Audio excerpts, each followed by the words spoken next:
perform some assisted PNF stretching on the trunk extensors. When performing the stretching on the trunk extensors, we're mostly going to be focusing on the erector spinae group, so the iliocostalis, the longissiumus, and the spinalis muscles.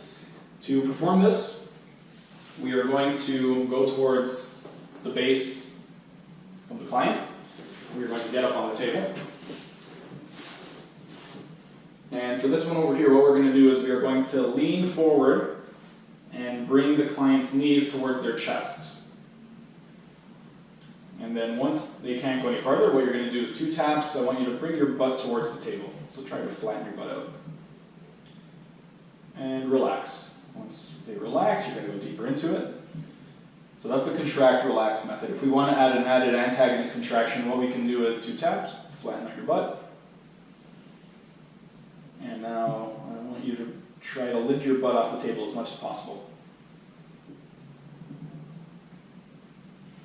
So when we perform it this way, we are mostly going to be targeting the inferior fibers of the erector spinae group. If we want to target the superior fibers, what we would do is, right now I want you to sit on your knees. And I want you to lean forward for me.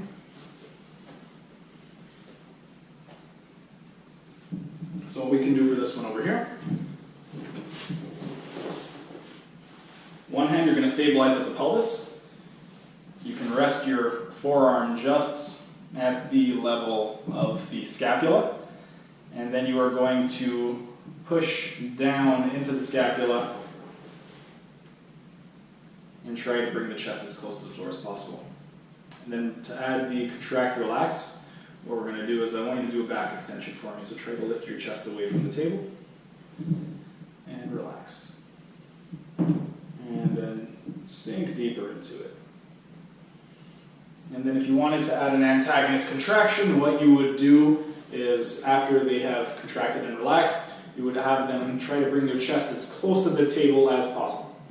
And that is how you perform the assisted PNF stretching of the extensor chain in the trunk muscles.